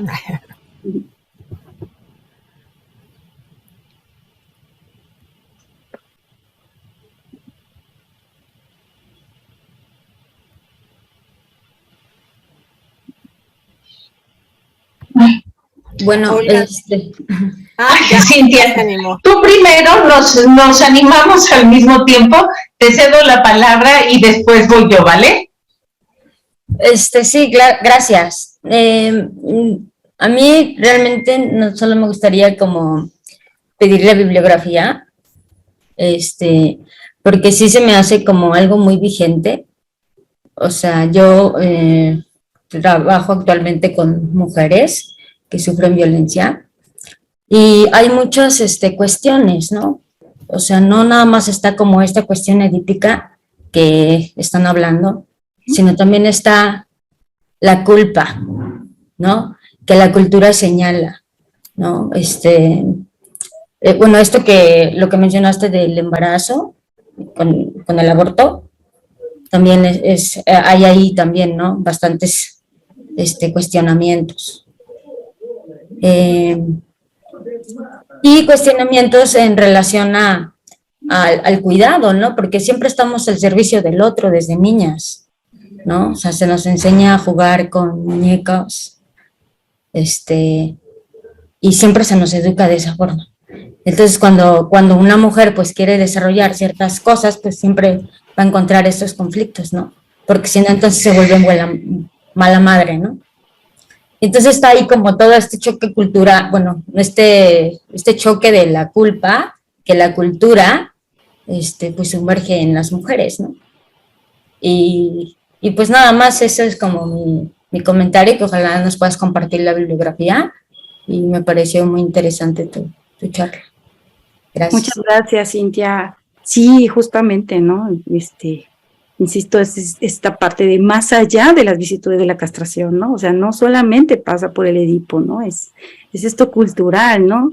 También que se implanta este significado provocador en las mujeres, esta sexualización del cuerpo, esta violencia que no solamente es un fantasma, no es parte de un fantasma, parte de la fantasía de un fantasma, ¿no? Primario, sino una realidad propia, ¿no? De lo femenino. Entonces, sí, efectivamente, esto que mencionaste es súper interesante, de lo del tema de la culpa, efectivamente.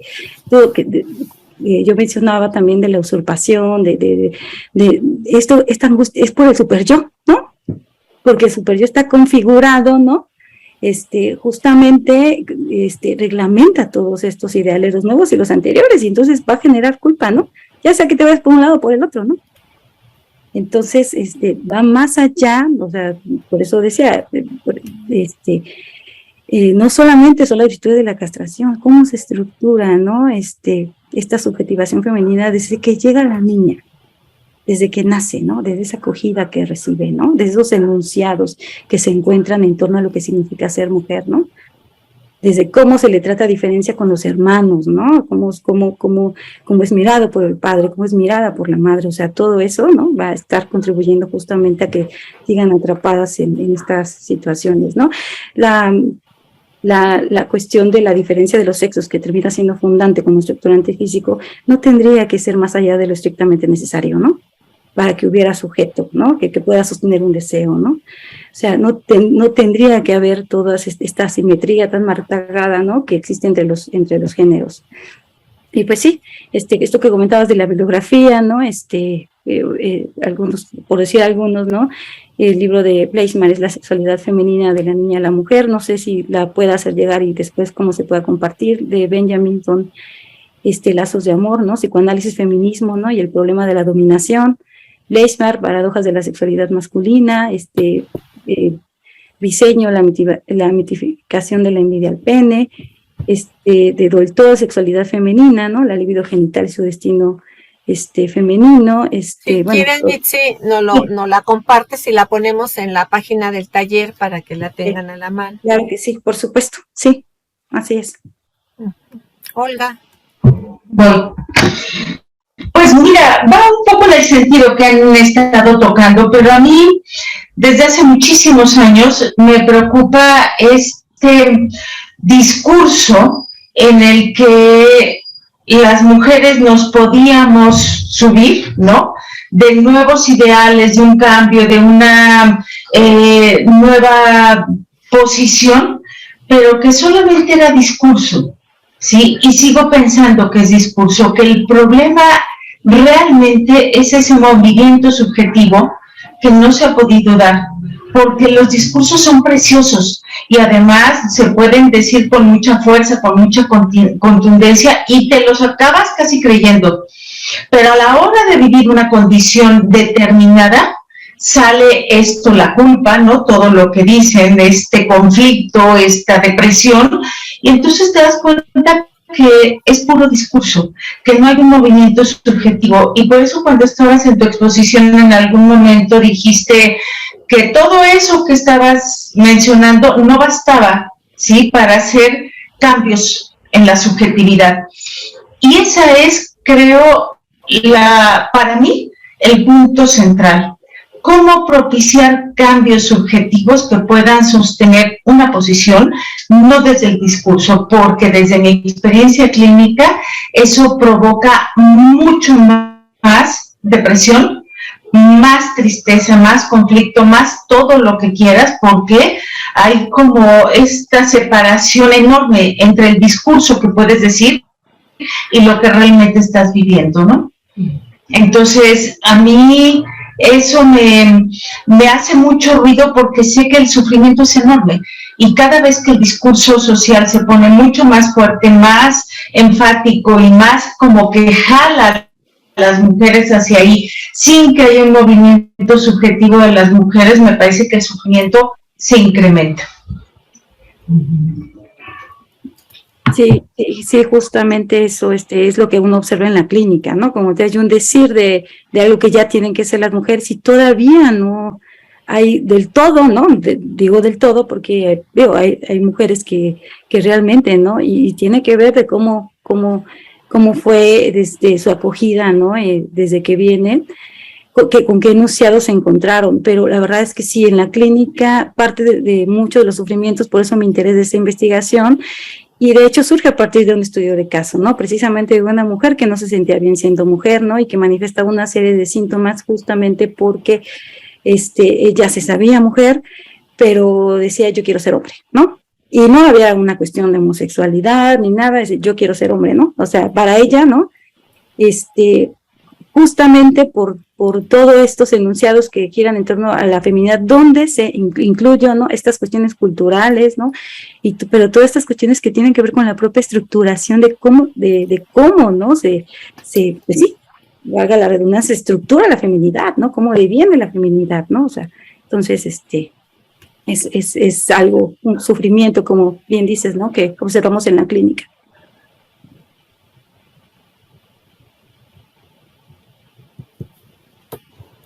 El tema también es cómo salir, o sea, cómo construir esa feminidad, ¿no? Porque se habla de la feminidad, pero es subjetiva para cada mujer. Cada una la construye para sí. Y eso es algo individual, no es, ¿no? O sea, culturalmente es algo que que dice, es una palabra, pero cómo lo estructura cada mujer y cómo lo construye es un relajo. Claro, Cintia, o sea, definitivamente, ¿no? O sea, tienes toda la razón, no se trata de una feminidad normal, yo hablo de una feminidad valorizada, ¿no? Que esté valorizada, ¿no? Que tenga un valor, ¿no? Así como la masculinidad, ¿no?, suele ser valorizada. Y entonces justamente es una tarea, ¿no?, que nos toca a los que estamos en la clínica y la función parental, yo insisto, ¿no? La propuesta que yo hago en el trabajo, nada más que aquí no hay tanto espacio, ¿no?, por el tiempo, pero es eso, ¿no?, a través de la función parental. Es muy importante. Y bueno, Me gustaría citar unas palabras de Frida Sal, ¿no? Son 3 rengloncitos, ¿no? Para que no se desanimen tanto ante este panorama desfavorable, ¿no? Dice, nos acercamos poco a poco a una realidad distinta. Algo está pasando frente a la caducidad y al fracaso de muchos esquemas, hasta los cimientos se conmueven. Y vemos, ¿no?, que no hay foro de polémica e intercambio en que la mujer no sea convocada y convocada en tanto mujer. Se espera una palabra nueva, ¿no? Pues son palabras de Frida Sal. Y yo también pondría en el centro de la discusión ahorita lo que está pasando en Irán, ¿no? Cómo las mujeres en Irán se quitan la burka y dicen, ya no más, porque una es asesinada porque la traía un poco movida, ¿no? O sea, vamos desde esas formas sociales extremistas hasta las sutiles en los países más del primer mundo, ¿no? Donde hay supuestamente también una forma de menor violencia con las mujeres, hasta los países en desarrollo como el de nosotros, en donde la agresividad hacia la mujer está presente y que la mujer está luchando, y ahora las manifestaciones han sido muy, muy numerosas para que se quite la violencia. No solo esa individual que se da dentro de los espacios de los hogares, sino también la otra, ¿no? La social, en donde decía desde hace rato, todos somos víctimas de esa violencia, ¿no? Estamos presos de una violencia espantosa. Acá por mi pueblo acaban de matar al policía y a otro. Y bueno, no puedes salir, ¿no? Sin pensar que tal vez pueda pasar algo, que es algo con lo que tenemos que vivir los seres humanos, ¿no? En general. Ahí no hay distinción de género. Entonces, yo distinguiría entre lo que es esta violencia social y después cómo se va particularizando ya en los hogares hasta hacer estragos a nivel ya más subjetivo, ¿no? Es decir, desde lo social, haciendo estragos en todos, en el nivel más macro, y después en lo individual, creo a lo que más te refieres tú, ¿no? En lo intersubjetivo, en lo subjetivo de cada mujer, de cómo es que impacta la violencia cuando el padre ejerce violencia hacia la madre y cómo eso impacta la feminidad de la hija que tiene que identificarse con una madre golpeada, ¿no? Ahora, si nos ponemos así más exquisitos, pues también al revés, o sea, ¿cuántas mujeres no hay que maltratan al marido, ¿no? Y cómo eso también impacta en la mujer, porque entonces no es que tengan que luchar contra el falo, esto que decía Hermi, ¿no? O sea, no podemos trasladar algo social, un complejo de Edipo en toda una situación social, sí, es muy, muy cierto.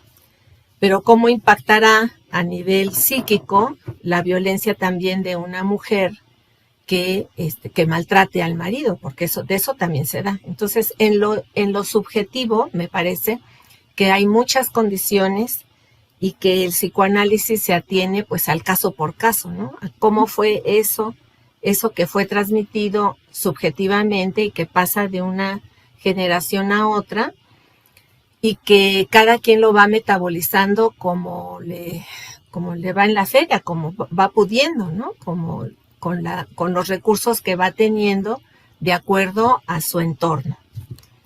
Entonces sí, me parece que ahí hay una cuestión que se está poniendo muy en juego ahorita con un movimiento femenino, también feminista, pero prefiero decir más femenino, en donde no está dispuesta la mujer a seguirse dejando golpear, ¿no? En muchos sentidos, ¿no? Ahora la pregunta sería, ¿cómo hacer una relación entre los sexos que sea no mediada por por esta situación de diferencia, ¿no? De tú eres más, yo soy menos o al revés. Porque bien dice, si nos atenemos al falo, pues en muchas ocasiones la que agrede es una mujer fálica, ¿no? Y no tiene pene, pero es una mujer fálica y ahí está determinando una relación de agresividad, ¿no? Entre la pareja. ¿Cómo podemos relacionarnos? Y creo que es una pregunta que puede extenderse a la humanidad, ¿no?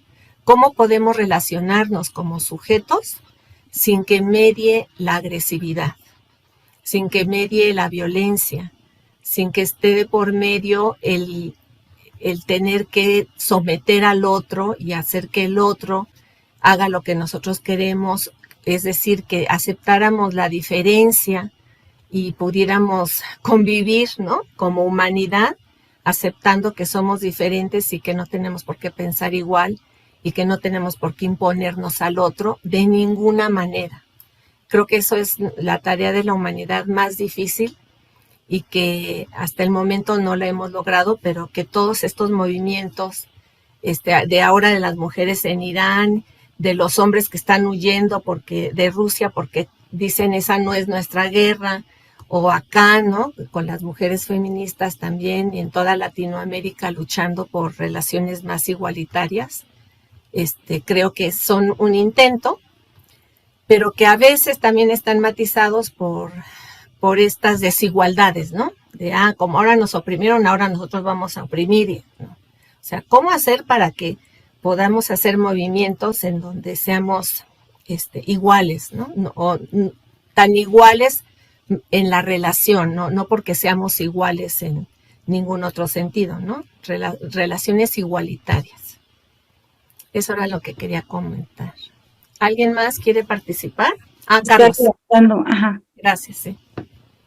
Sí, bueno, evidentemente no me atrevo de ninguna manera a hablar de cómo viven las mujeres porque me resulta, no como dijera Freud, un territorio oscuro, sino francamente totalmente ajeno.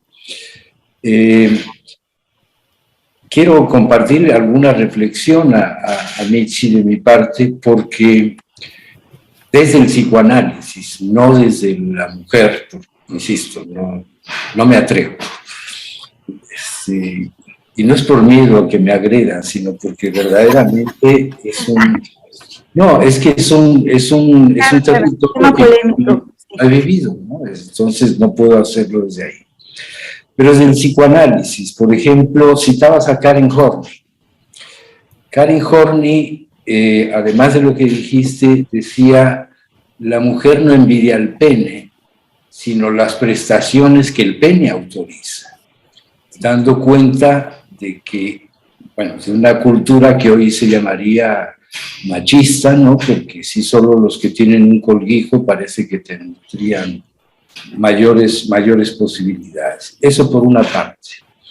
Por otra parte, Freud mismo, desde muy temprano en el psicoanálisis, decía del caso Dora, ¿qué carambas desea la mujer? Y me parece que, bueno, el caramba se lo agregué yo, ¿no? Lo dice de otra manera. Eso de entrada es justamente, luego lo reitera, hablar de un territorio que es totalmente desconocido para él. Pero ¿qué podría decir un Freud, hombre, en la época victoriana, acerca de lo que puede suceder con la mujer? Si todavía un siglo después, 2 siglos casi, no 2 siglos, pero más de un siglo después, esto es algo que sigue siendo para el psicoanálisis, porque es un psicoanálisis, tanto Freud como los intentos de Lacan de abordar el tema de la mujer, fueron intentos fallidos, ¿no? Ambos, tanto Freud como Lacan, finalmente lo reconocen. ¿Sí? No hay relación sexual, qué desea la mujer, el continente oscuro, etcétera, etcétera. Hay muchas referencias desde el psicoanálisis a eso que es la mujer. Pero yo haría alguna distinción, más bien una reflexión en cuanto a las categorizaciones. Por ejemplo, hombre-mujer.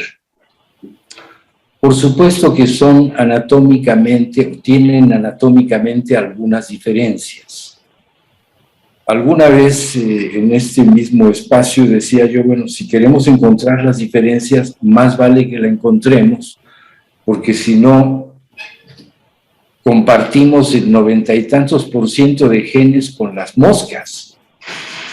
Ni qué decir con los orangutanes, estamos más cercanos, ¿no? Hay esta tendencia a tomar un lugar que reivindica una gran cantidad de cosas, ¿no? Hombre y mujer, y esto es una aportación de Lacan, más bien se entenderían como posiciones. No es una diferencia anatómica de los sexos. Creo que eso es un desvarío positivista de Freud, ¿no? Digo, no lo digo en plan irónico, sino Freud mismo se declaraba positivista.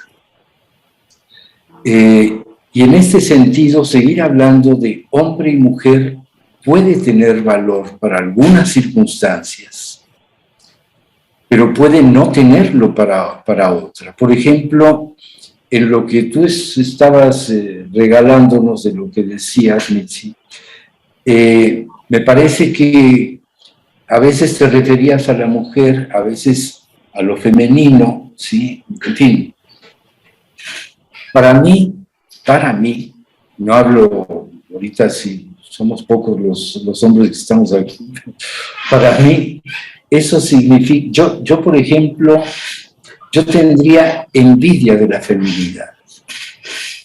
Yo quiero ser femenino, pero tengo una concepción de femenino que no es equivalente a lo de la mujer, ¿sí? Que no es lo mismo que decir yo quiero ser mujer, pues aunque quiera, no soy, y ya no fui, y no voy a poder serlo. Pero ¿qué pasaría si a estas alturas, y dado que los grandes teóricos, digo grandes por destacar la figura de Freud y la de Lacan, los demás yo sé que se los ha menospreciado y hay mucho que rescatar de entre estos dos grandes,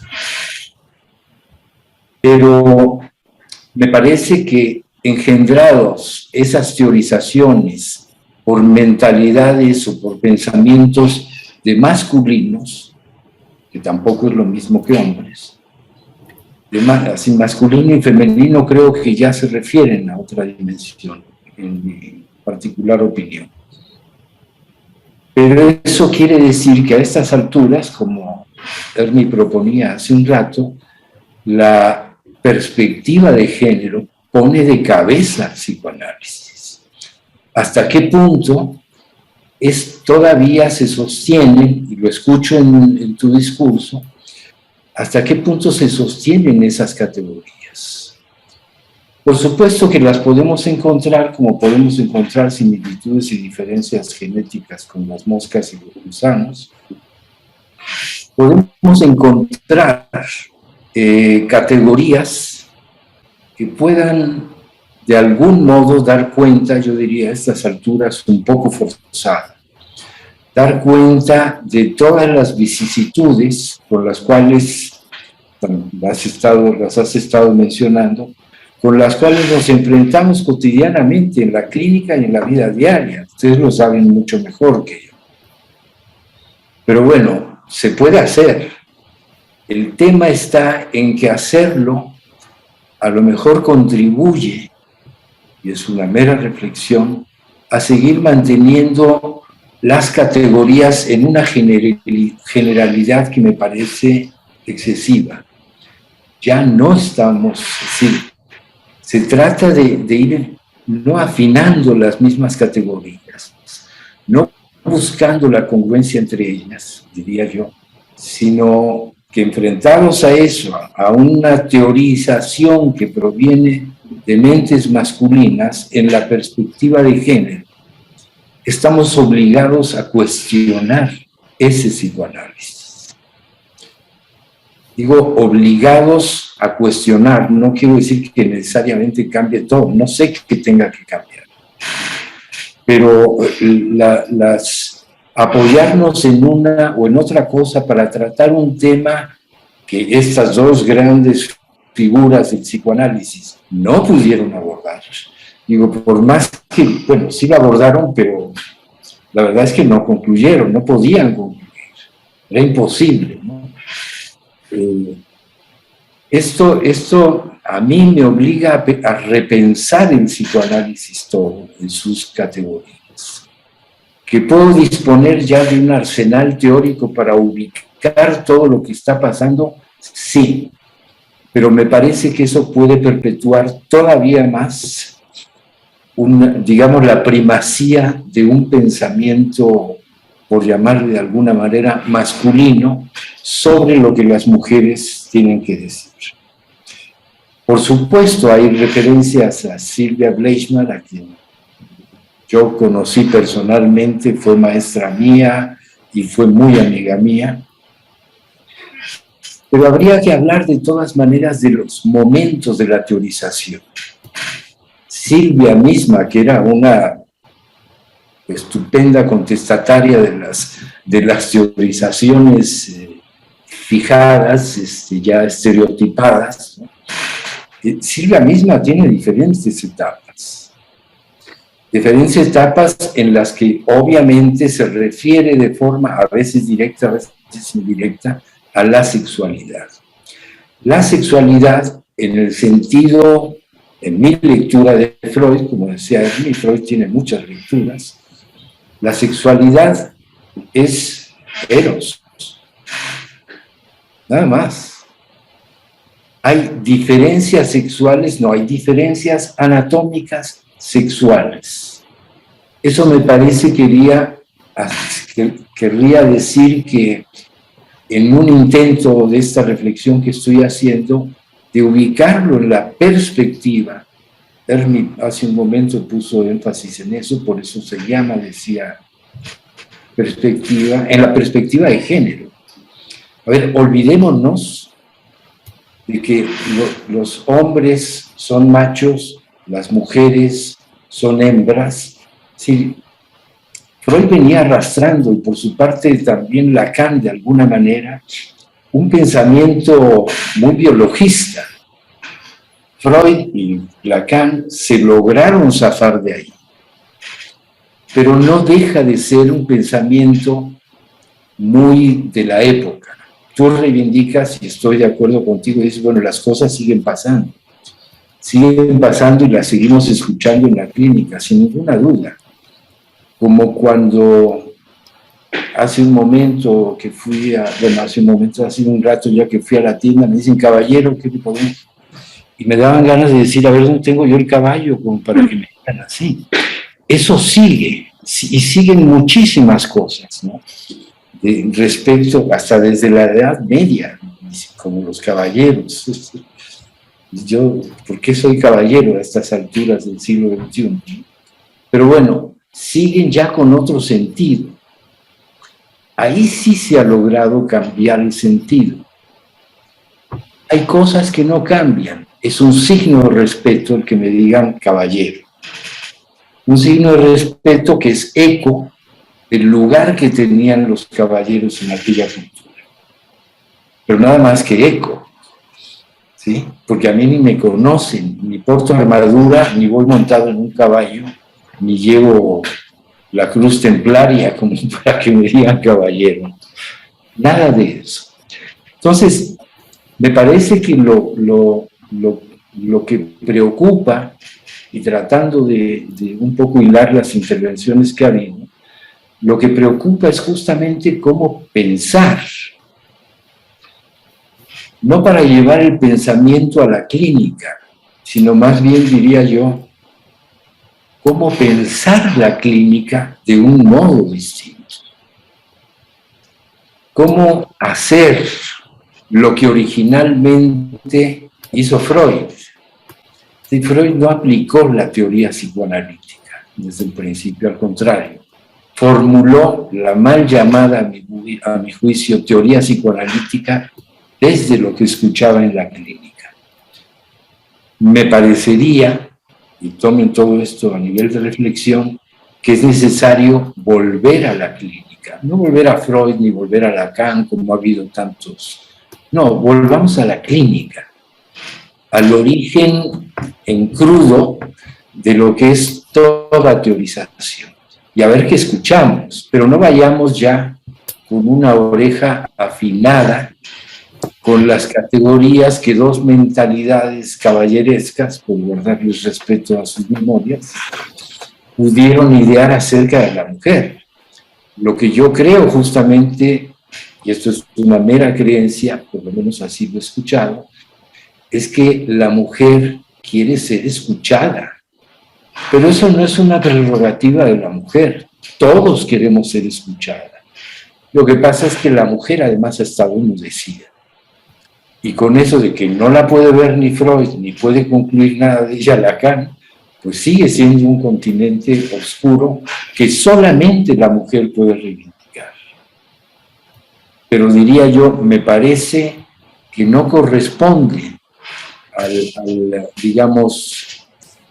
al psicoanálisis formulado tal cual el poder llegar a una conclusión de lo que pasa con las mujeres. Claro que pasan esas cosas. Pero quizás están pasando muchas cosas más que no alcanzamos a escuchar con esas orejas afinadas a una teoría caballeresca. Insisto, por deferencia a la memoria de ambos personajes. No, tenemos que escuchar de una manera distinta, y eso implica, hay que repensar el psicoanálisis.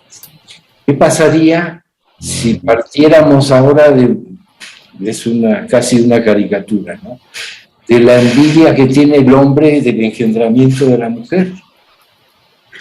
¿Y cuántas cosas no cambiarían? Es decir, dejaríamos de hablar del Edipo y de quién sabe cuántas cosas se transformarían por una propuesta que invierte los papeles. No creo que se trate de invertir, ¿no? Nada, simplemente decir, no, pues cambiemos y ahora la mujer es la chida y el hombre es el que envidia, ¿no?, el envidioso. No, me parece que no va por ahí. Pero baste esto como una caricaturización de lo que, en mi opinión, está implicando todo este movimiento cultural que existe, movimiento cultural que ha tenido en una cultura, pues, que ha tenido en un lugar secundario a la mujer. A la mujer, si la entendemos como posición, que me gustaría más, no quiere decir que esa sea la salida, posición mujer o posición masculina y posición femenina, la podemos tener todos. Y yo no me parecería que ahí se jugarían de la misma manera los conflictos de los que se ha estado hablando, que es el ideal del yo, no sé, me parece que justamente nos están ofreciendo los movimientos feministas, nos están devolviendo la idea de decir ya, basta de esos discursos que nos han pensado o que no nos han podido pensar, y nosotros queremos voz aquí, lo cual me parece totalmente legítimo. Entonces es difícil, muy difícil para los hombres, si seguimos con esas categorías que todas tienen fecha de caducidad y todas son extremadamente generalizadas. Todos somos humanos. Bueno, ¿y ahora qué hacemos con las diferencias anatómicas de los sexos? Estamos hablando de los humanos. Otra categoría que va por encima de esa. Insisto, no dudo que sirvan para algunas cosas las diferencias, y entonces invocar al respeto a las diferencias. Pero para otras cosas me es evidente, a mí en lo personal, que no sirven de nada. Que más bien hay que buscar otras formas de caracterizar, que no sea por un semblante físico, que no sea porque si tiene voz más fina o más gruesa, si no sea que es más femenino o más masculino. Me parece que eso ya está puesto de cabeza. Ahí estamos obligados a tener que generar otras categorías que den cuenta de qué es lo que está pasando, porque están hablando, y en los últimos ejemplos es muy elocuente, están hablando de una violencia que no es solamente dirigida hacia la mujer, aunque por supuesto reciba mucho de esa violencia, sino de la violencia como condición humana. Pero una condición humana que el propio Freud aceptaría, ¿no? Basta leer las de Guerra y Muerte y la correspondencia con Einstein, una condición humana de su época. Vivió 2 guerras el señor. Bueno, esto fue en medio de una y otra, pero esta vivencia de 2 guerras es una vivencia que se expresa finalmente, y esto lo han hecho muchos biógrafos, desde la Rudinesco hasta Peter Gay, ¿no? No puede estar descontaminado su pensamiento de su situación en la cultura. Así de fácil. Y por tanto, sus proyectos, sus proyecciones, no lo digo en el sentido analítico, tampoco están desvinculados de su cultura. Y son guía de algo que sí pudo hacer a pesar de todas esas ataduras, y es justamente empezar a desbiologizar, diferencia anatómica de los sexos, empezar a desbiologizar una forma del ser humano distinta. Desde ahí tenemos que trabajar, ya no es con Freud. Él sentó las bases, pero ahora nos toca a nosotros trabajar en cómo tenemos que reformular las cosas. Hasta ahí dejo mi larga intervención. Gracias, Carlos. Vladimir quiere hablar también para ver si se puede unir al comentario. Sí, muy breve. Pues siguiendo la exposición de Mitzi,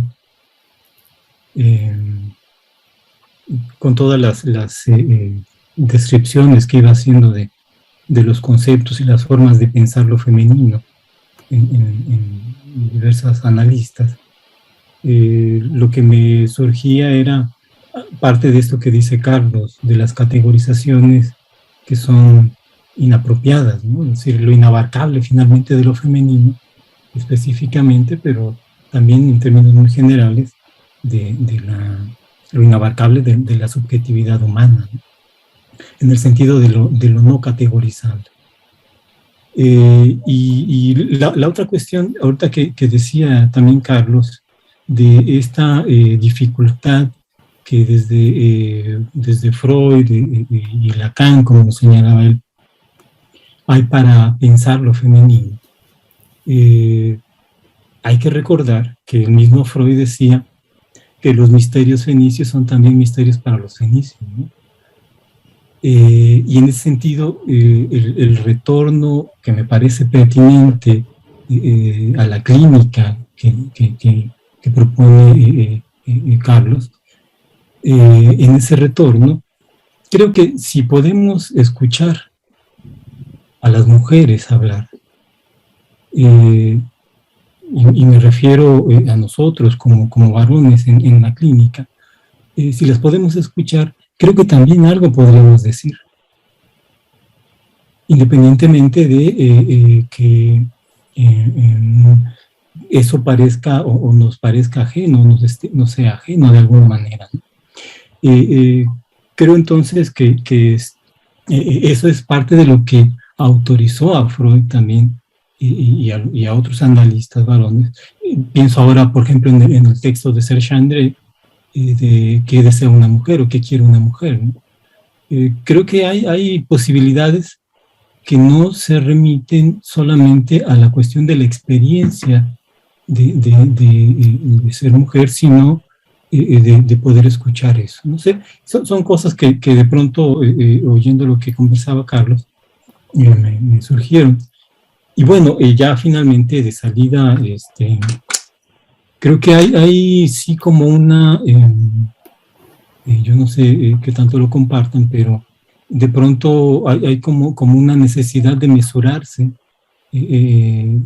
uno como varón, de poder decir algo acerca de lo que ocurre con las mujeres en esta época.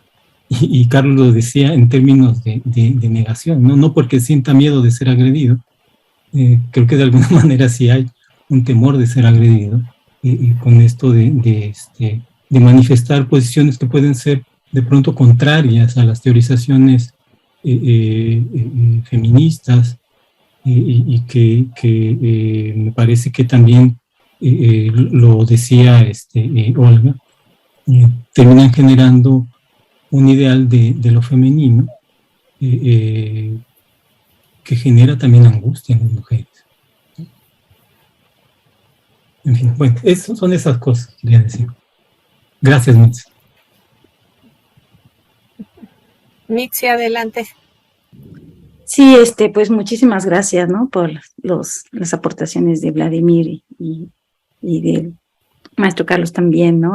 Claro, hablar de la feminidad es un tema muy amplio, ¿no? Particularmente la intención de esta charla era acotar, ¿no?, aquellos elementos que generan malestar y displacer, ¿no? Pero claro que hablar de las posiciones femeninas, ¿no? Esto que comentaban las fórmulas de sexuación de Lacan, ¿no? Estas posiciones. Me parece muy interesante la propuesta del maestro Carlos, ¿no? En que no se trata de una cuestión nada más de anatómica, claro, ¿no? De hecho, coincido en que la propia teoría refuerza incluso, ¿no? Y los autores que cito también lo plantean así, nada más que solo abordo lo que dicen en relación a la medida del pene, lo abordan así, que la propia teoría es la que refuerza, ¿no?, esta implantación de significados, ¿no?, en la subjetividad, justamente. Sí, me parece que va más allá, ¿no?, del cuerpo, pero también no hay que dejar de lado el cuerpo, ¿no? Creo que el cuerpo también no es nada más una cuestión simbólica, no una cuestión de lenguaje, creo que también el cuerpo juega un papel, ¿no? Aunque no tiene que ser en este sentido que sea propiamente, ¿no?, lo único que se ponga en escena, ¿no?, en estas complicaciones que llega a tener la mujer, ¿no?, sino que tampoco siento que quede fuera, ¿no? A veces uno escucha en la propia clínica, ¿no?, los propios relatos de las pacientes cuando es bien curioso, ¿no?, cómo aparece cuando te empiezan a mencionar incluso esta cuestión del pene, o sea, eso es lo que escuchas en la clínica, ¿no?, que te dicen, es que yo cuando mi hermanito estaba mayor, decía, porque yo no tengo uno de esos, ¿no? O sea, justo como lo describía Freud, y claro que puede ser como resultado de esto que se va transmitiendo, ¿no?, socialmente, de este discurso que se vuelve repetitivo, por supuesto, la propia teoría lo fomenta, pero bueno, sí es algo que está apareciendo y es un poco como ir identificando para poder agregar un poco a la comprensión, ¿no?, para contribuir un poco a ir desbaratando estos esquemas tan tradicionales de género, ¿no?, donde, como bien decía el maestro Carlos, ¿no?, se trata de reformular, ¿no?, también simbólica, políticamente, una nueva definición de lo que es una persona, ¿no?, lo que es un ser humano, un sujeto, más allá de que tenga un cuerpo de una mujer o hombre, ¿no? Pero, bueno, finalmente, creo que también va a haber, ¿no?, justamente hay un cuerpo, bueno, al menos yo lo pienso así, y también va a tener una cierta incidencia, ¿no? Y pues muchísimas gracias por sus aportaciones. Gracias, Mitzi. ¿Alguien más quiere decir algo, hacer alguna aportación, alguna pregunta? Yo bueno, llegué tardísimo a la conferencia, solo oí varios comentarios. Esta reflexión que hizo Carlos y también Vladimir, y bueno, que empezó Olga, yo también me la he hecho porque obviamente a partir, bueno, de cuestiones históricamente ha habido, pues sí, mucho abuso y mucha, pues se ha construido como una especie de abuso autorizado y normalizado, digamos, hacia pues todo lo que sería la mujer, y no solo la mujer, sino hacia muchos grupos minoritarios, entre comillas, porque no necesariamente son minoría, ¿no? Por ejemplo, los negros, etcétera, ¿no? Y yo también he preguntado, porque yo no, he notado esta cuestión, yo pues sí apoyo algunos movimientos feministas, pero sí me he dado cuenta de que ¿por qué convertirse de víctimas en agresores? ¿No? Porque finalmente eso pues no aporta nada, ¿no? Y desvirtúa todo el movimiento, y desvirtúa todo lo que está, todo por lo que se está luchando, ¿no? Porque entonces, ¿qué es contra lo que estás luchando? ¿Qué es a favor de lo que estás luchando? ¿A favor de una equidad o a favor de una inversión de roles, ¿no? En donde no se puede imaginar aparentemente un mundo o una sociedad en la que, basada en el respeto hacia todos, ¿no? Es como, una vez, bueno, mi hija estaba en el kinder y le decían, y bueno, tenía muy metido en la cabeza de que a los niños no se les pega, ¿no? Entonces, bueno, se me colgó cuando yo estaba hablando por teléfono, le hice así y se cayó para atrás, y entonces me dice, a los niños no se les pega. Y le dije, bueno, a nadie se le pega. Y esa es la cosa. No es a las mujeres no se les agrede, o no se les violenta, más que agredir, etcétera. Es a nadie. Y esta lucha que yo veo también a través de tantos miles de clasificaciones que ahora hay de género, es como, a veces siento que es como, no sé, quizás como contraproducente, porque sigues estableciendo etiquetas y más y más y más etiquetas, ¿no? Bueno, algo así. Es básicamente lo que quería compartir. Yo no tengo respuestas, pero sí he pensado que, por ejemplo,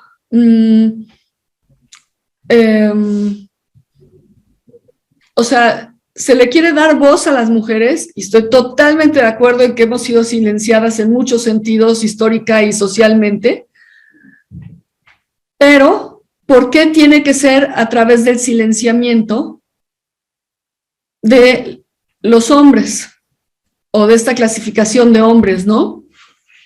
¿Por qué, por ejemplo,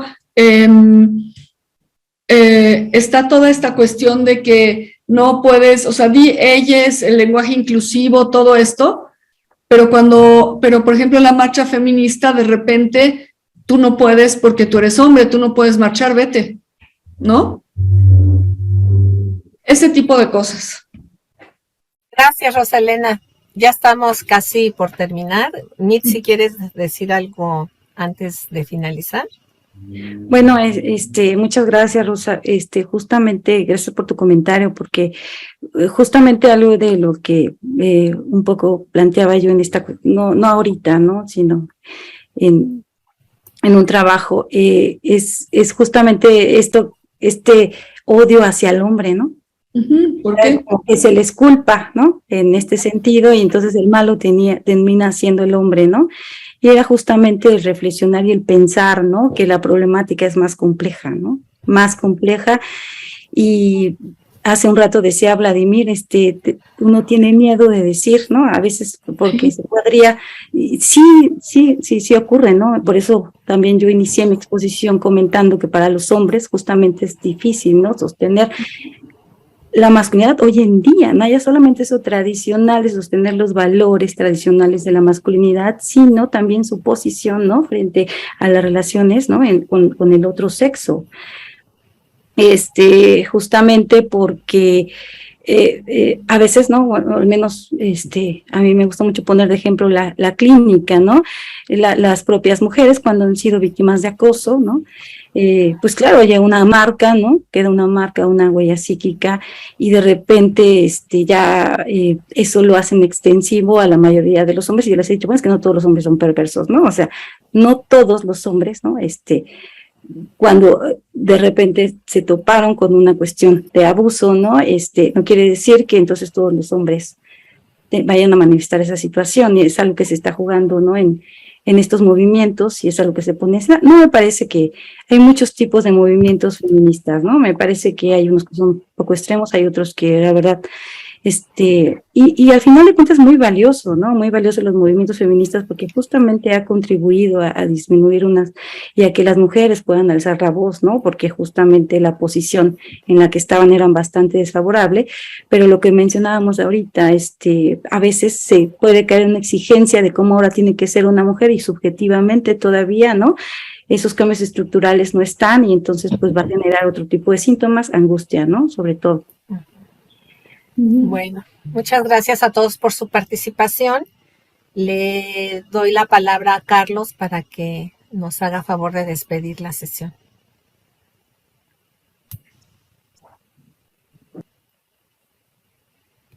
No se escucha. Tu micrófono. Es que no es mío, lo tiene la pantalla, entonces... Hace lo que quiere, la pantalla. Muchas gracias, Mitzi, por compartirnos sus reflexiones.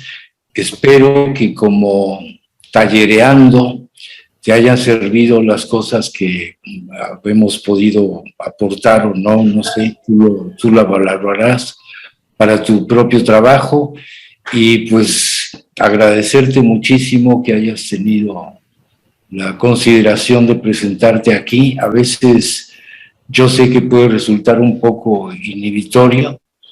Te diría con todo respeto, bájale a la velocidad un poco en tus exposiciones, porque si no, de repente me era difícil seguir las cosas, pero tómalo como una recomendación nada más.